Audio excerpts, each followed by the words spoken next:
आज मी तुमच्याबरोबर साखर भाताची एक खूप छान रेसिपी शेअर करते आहे. कुठल्याही सणानिमित्त किंवा तुम्हाला थोडक्यात काहीतरी गोड करून खायचं असेल, तर अगदी झटपट बनणारी रेसिपी आहे ही. इथे मी 1 वाटी बासमती तांदूळ घेतलेत. हे मी 2दा-3दा स्वच्छ धुवून घेतलेत आणि 1 तासभर मी ह्याला भिजत ठेवलेलं आहे. आता आपण पुढची कृती करूया. आता हा साखर भात मी डायरेक्टली कुकरमध्ये करते आहे, त्यामुळे मी कुकरमध्ये तूप घातलेलं आहे. ड्रायफ्रुट्स कट करून घातलेले आहेत. आता हे मी छान तळून घेते तुपामध्ये. छान तळून झाले ड्रायफ्रुट्स की मी यात किशमिश आहे काळी, सीडलेस आहेत हे सुद्धा तळून घेते. छान तळून घ्यायचे आहेत आपल्याला. लो टू मीडियम फ्लेम ठेवायची आहे. आता भिजवलेले जे तांदूळ आहेत तासभर भिजलेले, ते आपल्याला तुपामध्ये छान परतून घ्यायचे आहेत.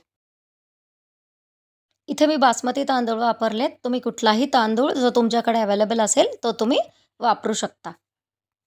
इथं मी फ्लेम लो टू मीडियमच ठेवलेली आहे आणि आपल्याला तांदूळ छान परतून घ्यायचे आहेत.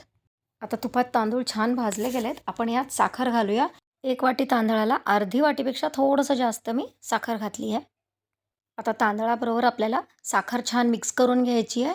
आपल्याला फक्त साखर मेल्ट करून घ्यायची आहे. या स्टेजवर साखर थोडीशी मेल्ट झाली की यात मी विलायचीची पावडर घालणार आहे.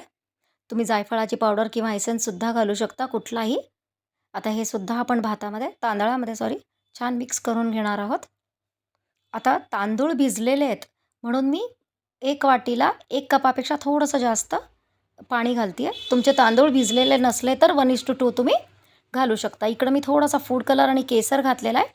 ते सुद्धा आपण छान मिक्स करून घेणार आहोत आणि एक बॉईल येईपर्यंत आपल्याला वेट करायचं आहे.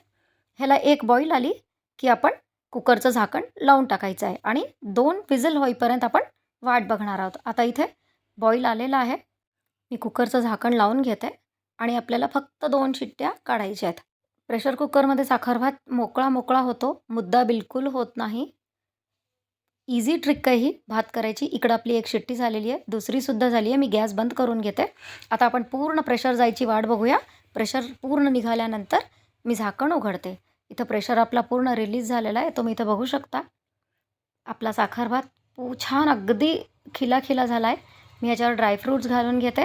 तुम्ही टूटी फ्रुटी, चेरी काहीही घालू शकता. तुम्ही बघू शकता भात किती मोकळा छान शिजलेला आहे. आता मी हे एका सर्विंग बाउलमध्ये काढून घेते. गरम असताना तर हा भात खूप छान लागतो, पण थंड झाल्यावर सुद्धा तितकाच छान लागतो. माझ्या घरात तरी या पद्धतीने केलेला साखर भात सगळ्यांना आवडतो. व्हिडिओ आवडला असेल तर व्हिडिओला लाईक करा. चॅनलला सबस्क्राईब करायचं विसरू नका.